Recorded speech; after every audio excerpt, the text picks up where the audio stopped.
When my husband found out that I couldn't inherit my father's estate, he yelled at me. "What? You can't inherit the property? I have no use for you anymore. I want a divorce right now." After that, I got my revenge on my husband and my sister, who remarried quickly. My name is Julie, and I am a 32-year-old office worker who has been married to Brian for 2 years. I met Brian through a relative's introduction, and we got married. My family was quite wealthy, but since my sister, Mary, and I were the only children, our relatives worried about finding an heir, so they introduced Brian, saying he would be fine as a son-in-law. Although my husband didn't end up becoming an adopted son-in-law, he started living with my family at my parents' house. My mother passed away a few years ago, and now my father, my husband, and I live in our family home. My husband seems very kind and treats my father well, but the relative who introduced him warned me about something right before our marriage. "I know I introduced Brian to you, but be careful. He can be a bit obsessed with money." Even though I was about to get married and had already done the engagement ceremony, I couldn't see any signs of my husband being money obsessed, so we went ahead and got married. Even after we married, I kept an eye on my husband because of the relative's words, but he didn't seem to be obsessed with money. However, he did seem curious about my father's wealth, sometimes casually asking how much property we had when he joined my father for a drink. Since my father didn't hide anything, I didn't worry about it too much. Another thing my husband was interested in was my sister. My sister is 5 years younger than me, and unlike my calm demeanor, she's bright and active and has a flashy social life with men. She doesn't look like me at all, and my husband was surprised when he first saw her. "Your sister is so different from you, Julie, isn't she?" Seeing my husband's fascination by my sister, who is a beautiful woman with striking features, opposed to my plain looks, made me feel a bit uneasy. Still, the reason our relatives introduced me to him was that they were worried I wouldn't get married due to my modest looks and personality, and then there would be no one to carry on our family name. At the time, I thought there was no need to worry since I had a beautiful sister, but I later realized why our relatives were concerned. My father spoiled my sister a lot, letting her go to college after high school and then to a vocational school after graduation. My sister didn't have any specific goals for attending college or vocational school. She just didn't want to work. My mother was strict with my sister, trying to persuade her to find a job after college, but my father insisted on sending her to a vocational school. After graduating from vocational school, my sister got a job at my father's friend's company, but quit after 6 months. I was shocked by the excuse my sister gave when she quit her job. "I can't fully use my talents at that company." My sister, who hadn't even worked for half a year, was acting as if she already understood everything about her job, which left my mother and me dumbfounded. However, my father seemed to believe my sister and quickly found her another job.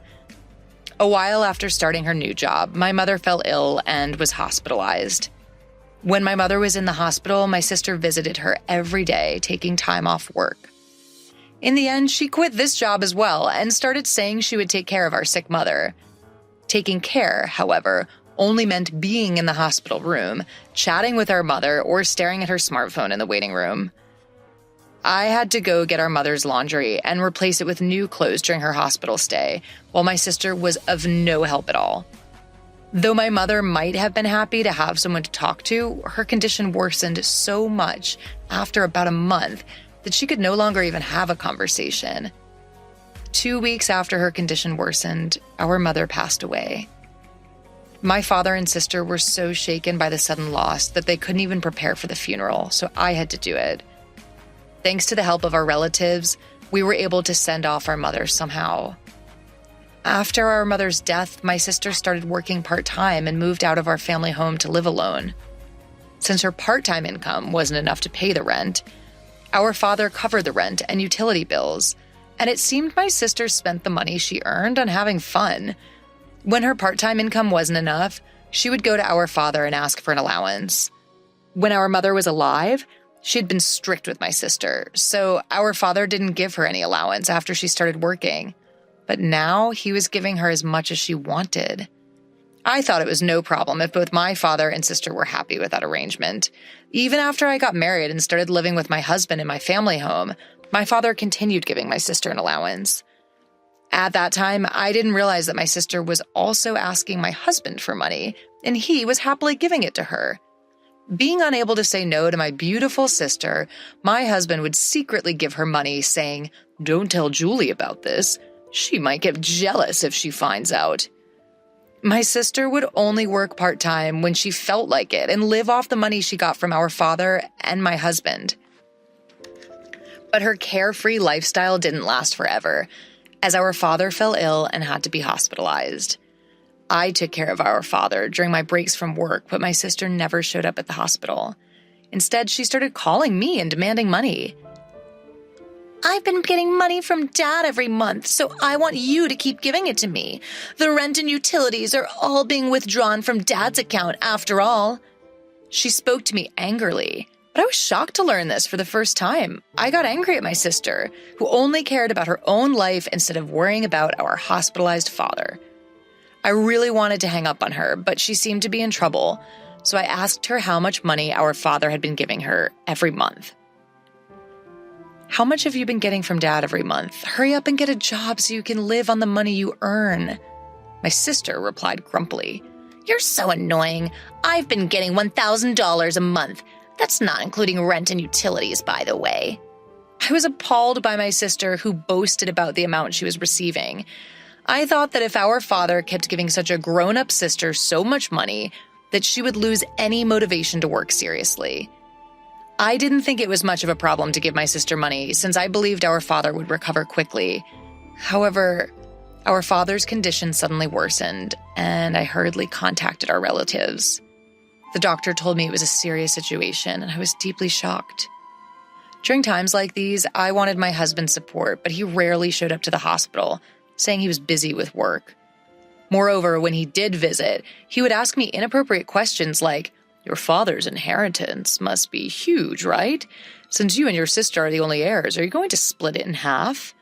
I had no words to respond to my husband, who only talked about the inheritance. I realized that what the relatives meant when they said my husband was obsessed with money and felt disgust. When my sister received a call, I explained that our father was in a critical condition, but she only worried about her own finances. "Make sure you pay me my monthly allowance. I can't survive without that money." The call ended abruptly. I was angry at my sister's response, but I was also concerned about the faint male voice I heard on the other end. I recognized the voice and had a bad feeling. About a month later, my father passed away, and neither my sister nor my husband showed up during his last moments. Having experienced my mother's funeral, I realized how heavy-hearted funeral preparations could be. On top of that, neither my sister nor my husband helped at all, and my sister didn't even attend the funeral. My husband did show up at the funeral, but he disappeared immediately afterward, claiming he had work. The relative who introduced me to my husband noticed his absence and asked me about it. "Where's your husband? It's strange for the chief mourner to be absent, isn't it?" All I could do was force a smile and answer, "He seems to be busy with work, so he went back." The relative sighed upon hearing my explanation, and I felt like sighing too. Once the funeral was over and I could finally catch my breath, my husband grinned and asked me, "So, how much did you inherit? Even if you split it in half, you'll get a lot of money, right?"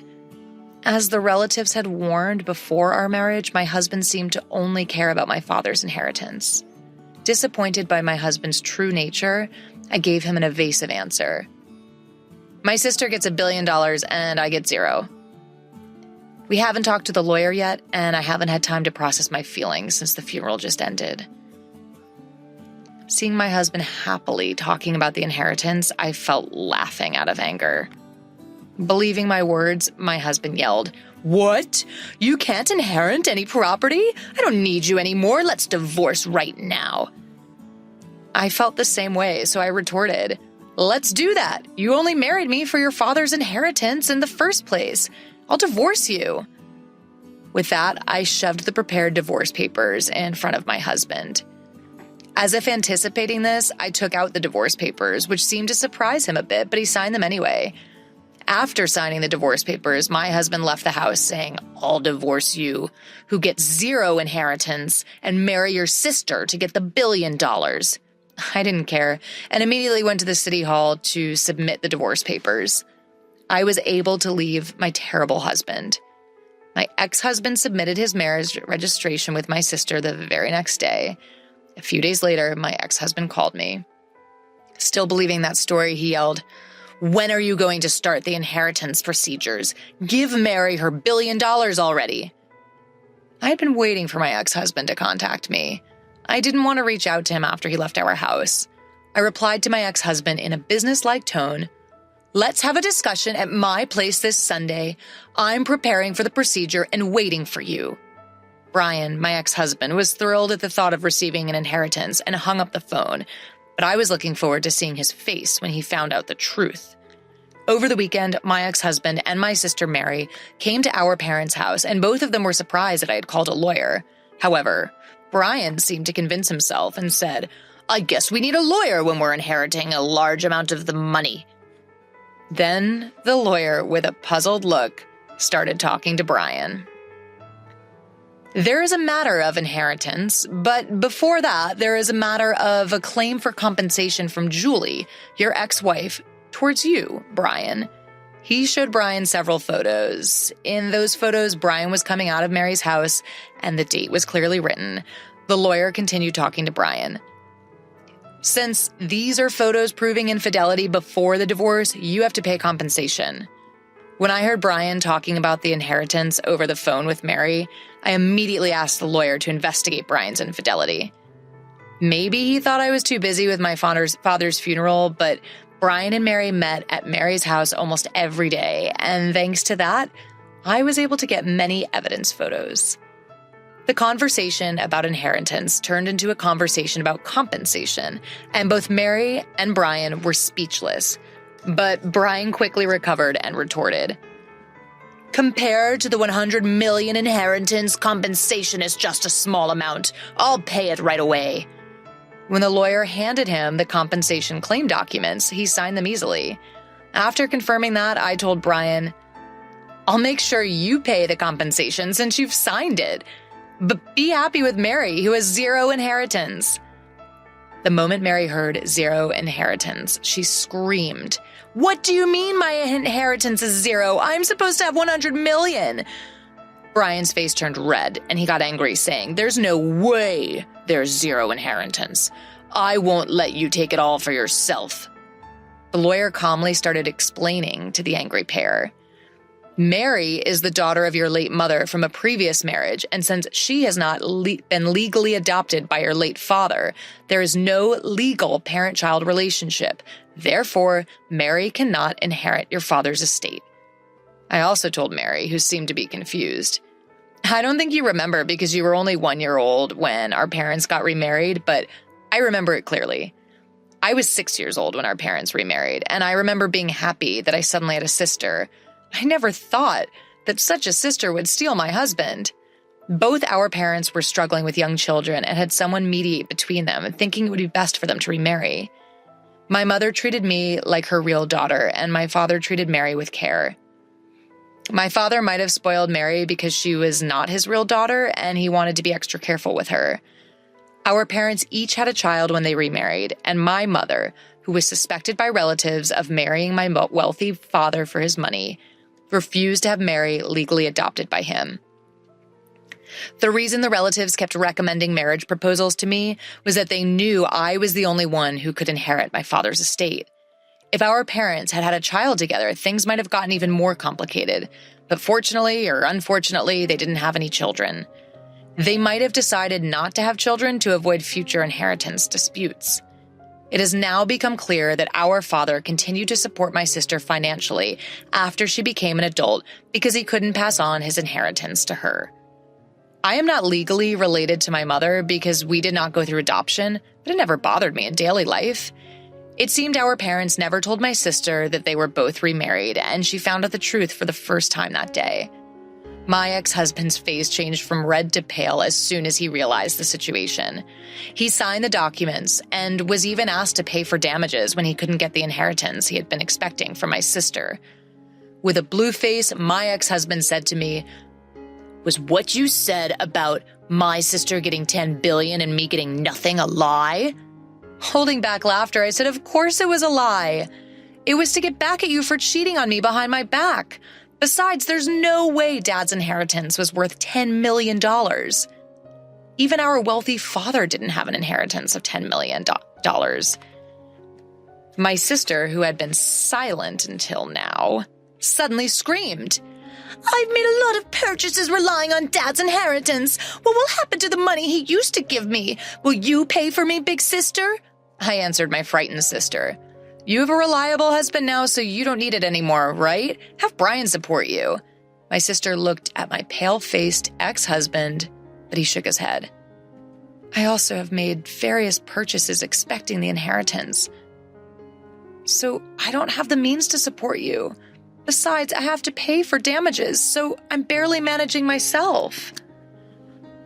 After saying that, my ex-husband suddenly knelt down in front of me and started apologizing. "Julie, I'm sorry. It was my fault. Will you forgive me and take me back?" The lawyer, who had been watching, laughed while packing up to leave. His arrogant attitude from earlier was gone, and he looked ridiculous kneeling down. After the discussion, my ex-husband and sister left with their heads down, and they soon got divorced. For my ex-husband, who remarried with the intention of inheriting my sister's assets, he was no longer interested in her when she didn't receive the inheritance. He told me he couldn't take care of my sister because he had to pay me damages.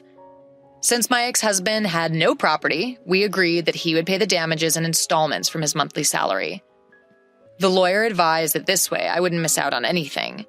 My sister, now without our father's support, worked part-time every day, but she couldn't pay off her debts and ended up filing for bankruptcy. She eventually had to leave her apartment, and no one knows where she went. Our father had supported my sister out of love, but in the end, he spoiled her too much, and she became unable to work seriously. Later, a relative tried to introduce me to a potential marriage partner again while I started living alone in my childhood home, but I declined. I don't want to be introduced to someone like my ex-husband again, so this time I want to find a suitable marriage partner on my own.